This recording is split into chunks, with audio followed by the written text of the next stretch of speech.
Box. इस video को like करिए, हमारे चैनल को सब्सक्राइब करिए, बेल आइकन दबाना बिल्कुल मत भूलिएगा। दोस्तों, राजनाथ सिंह जी भारत के रक्षा मंत्री अमेरिका गए और आज 26 तारीख है, आज तक उनका दौरा है। 23 को गए, 26 को वापस, टोटल 23, 24, 25, 26, 4 दिन। और कुछ उन्होंने अग्रीमेंट साइन करी हैं दोस्तों, ऐसी अग्रीमेंट साइन करी हैं, उसमें से 3-4 हैं। मैं एक से शुरू करूंगा जो सबसे मुझे लगता है according to me which is the most important. यार, दुश्मनों के तोते उड़ गए। लोग कह रहे हैं कि कर क्या दिया भारत ने कि इंडिया और यूएस के बीच जो एक विजिट हो रहा है, राजनाथ सिंह जो कि यूएस में हैं, और बहुत सारी इसमें खबरें आई कि इंडिया और यूएस जो है वो एक नेचुरल पार्टनर हैं। तो इसी के साथ इसकी लेटेस्ट डेवलपमेंट अब ये हुई है कि एक बड़ी डील, बड़ी परचेज अप्रूव कर दी गई है, और वो है $52.8 मिलियन का इक्विपमेंट है जो कि सबमरीन्स अमेरिका की तरफ से। एंथनी ब्लिंकन ने कहा कि इसको अप्रूव कर दिया गया। अच्छा, अब इसके अंदर ये है कि ये एंटी सबमरीन वॉरफेयर ऑपरेशंस हैं। अब ये जो अग्रीमेंट हुई है रेसिप्रोकल, इसमें यह हुआ है दोस्तों कि भारत को कानूनन अमेरिका से हथियार खरीदने पड़ेंगे और अमेरिका को कानूनन भारत से हथियार खरीदने पड़ेंगे। अच्छा, अब आप बोलेंगे साहब अमेरिका के पास तो इतनी सॉलिड डिफेंस इंडस्ट्री है, अमेरिका भारत से क्यों हथियार खरीदेगा? ठीक है, हमारे हथियार अच्छे हैं, लेकिन यह बात भी सच है कि जो अमेरिका के हथियार हैं वो दुनिया में सबसे अच्छे हैं, उनसे बढ़िया कोई हथियार बनाता नहीं। अमेरिका क्यों खरीदेगा? दोस्तों, अमेरिका इसलिए खरीदेगा क्योंकि अमेरिका के पास आज की तारीख में हथियारों की कमी है, एम्युनिशन की कमी है। कैसे? वो इस प्रकार से कि अमेरिका सप्लाई कर रहा है इजराइल को, दमादम मस्त कलंदर। अमेरिका सप्लाई कर रहा है यूक्रेन को। दुनिया भर में अमेरिका हथियार और एम्युनिशन भेज रहा है और अमेरिका के पास खुद कम पड़ गए। अमेरिका को खरीदना पड़ेगा। और भारत ने यहां पे बोल रखा है, जैसे वो लोग कहते हैं बाय अमेरिकन, यहां पे कहते हैं आत्मनिर्भर भारत। यहां पे मोदी जी ने चूड़ियां कस दी, बोला कि कोई इंपोर्ट नहीं करेगा, सबका सब भारत में बनेगा। अब एक गैप बना दिया। यह बड़ा स्ट्रेटेजिक किस्म का गैप है दोस्तों। मैं चाहता हूं ध्यान दें और समझें कि करा क्या है इन लोगों ने, ये पूरा मैटर क्या हो गया। देखिए, अब दोस्तों, कुछ दिन पहले मैंने एक वीडियो निकाला था और उस वीडियो में मैंने बोला था कि आज की तारीख में मैं ये कह रहा हूं कि भारत अमेरिकन प्लेन्स खरीदेगा, अमेरिकन हथियार खरीदेगा। आप लिख के ले लो, ये मैंने बोला था, खरीदेगा। आप ये देखिए मेरा पुराना छोटा सा क्लिप, और ऊपर देखिए तारीख लिखी हुई है और नीचे मैं लिंक में इसको डाल रहा हूं कि आप अगर किसी को यह डाउट हो कि कब रिकॉर्ड करा है, लिंक जाके आप चेक कर सकते हैं यूट्यूब पे कि मैंने किस दिन डाला है वीडियो। अब मुझे ऐसा लगता है दोस्तों कि जो F-21 ऑफर कर रहे हैं, बेसिकली F-16 के प्लेटफॉर्म को इंप्रूव करा गया है, उसमें 5th जनरेशन टेक्नोलॉजीज डाली गई हैं, उसमें F-35 का भी डीएनए है, उसमें F-22 का भी डीएनए है, छोटा छोटा पार्ट्स उसमें डाले हैं, and it is a much more advanced aircraft than F-16। Basis F-16 है लेकिन उसको काफी एडवांस कर दिया गया है। Should India take a look at that? Should India consider it? ये सोचने वाली बात है। लेकिन एक चीज तो इंडिया को कंसिडर करनी पड़ेगी, मुझे ऐसा लगता है। मुझे ऐसा लगता है कि डिफेंस मिनिस्ट्री को कम से कम एयरफोर्स को डायरेक्टली बात करनी चाहिए कि बॉस ठीक है, आप F-21 का काम तो चलाओ, जो आप F-21 की बात कर रहे हो, पिच कर रहे हो, okay, but also F-35। So we should definitely engage. और मुझे लगता है कि कोई मतलब होगा जरूर जब पीएम मोदी से मिल चुके हैं वो।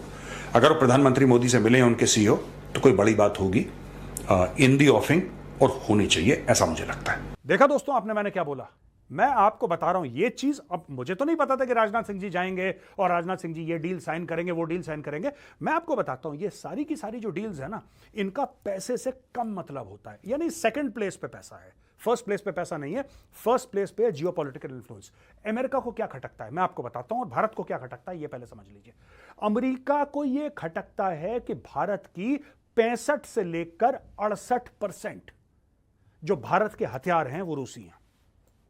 अमेरिका कहता है अमेरिकन वेपन्स क्यों नहीं? भारत से पूछता है भाई तुम्हारे इतने वेपन्स रशियन क्यों हैं, हमारे वेपन्स क्यों नहीं? और भारत कहता है कि भाई देखो साफ सीधी बात है, जब हमने बोला था और हम बड़े परेशान थे, हम तुम्हारे पास गए कि भाई हम जितना थोड़ा बहुत पैसा है हमसे ले लो और हमें हथियार दे दो, तो तुमने बोला नहीं यार, हम तुम्हें हथियार नहीं देंगे।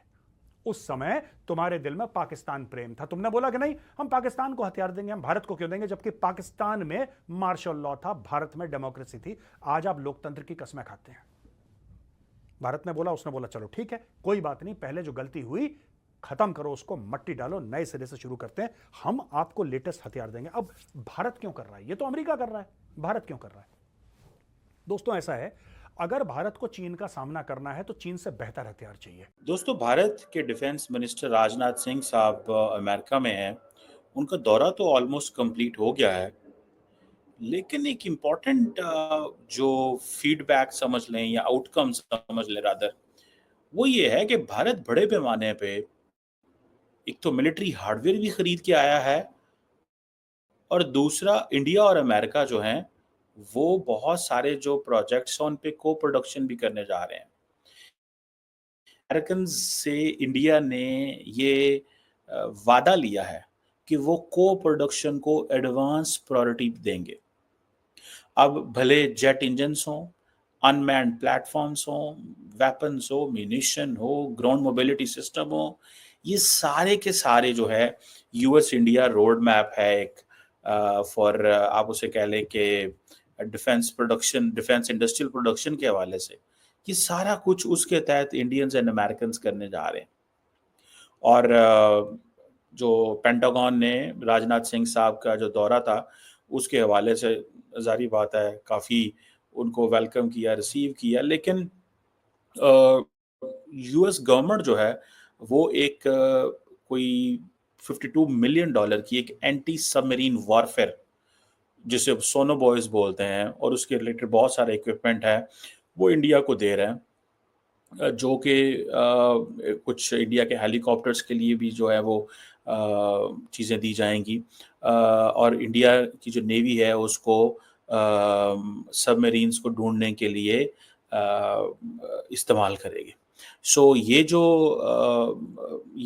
सबमरीन एंटी सबमरीन वॉरफेयर सोनो बॉयज हैं, इसमें सुनने में आया है कि ये बहुत सारी जो होस्टाइल सबमरीन्स होती हैं उनको हंट डाउन करती हैं और पता लगाती हैं कि वो कहाँ पे हैं। कहा जाता है कि जो अमेरिका की जो सबमरीन्स हैं वो उनको ढूंढना इंतहाई मुश्किल काम है। टैंक्स को चुन चुन के जैवलिन एंटी टैंक मिसाइल ने चुन चुन के रशियन टैंक्स को निकाला है, और इसको देखते हुए भारत के जो लोग हैं, भारत के जो फौज में लोग हैं, वो कहते हैं कि यार हमारे टैंक्स कहां के, हमारे टैंक्स भी तो रशियन है। T-72, T-90, अर्जुन तो 2-3-4 ही रेजिमेंट है ना, 2-3 रेजिमेंट हमारे पास कौन से टैंक्स हैं दोस्तों भारत में? हमारे पास तो T-90 है, T-72 है, ये सारे के सारे रशियन टैंक्स हैं। अगर T-90 टैंक्स को यूक्रेन में इतनी आसानी से टारगेट किया जा सकता है तो अगली लड़ाई में क्या वो T-90 जो इंडियन आर्मी के पास है उनको टारगेट नहीं किया जा सकता? Which means you need better equipment. अगर आपको चाइना के साथ Pakistan it's a sad indifferent story. मतलब I am not saying forget Pakistan, but I am saying Pakistan today is not much of a threat. Pakistan is a threat because it is a proxy of China. In itself Pakistan is worthless. Pakistan का खुद कोई औकात नहीं है।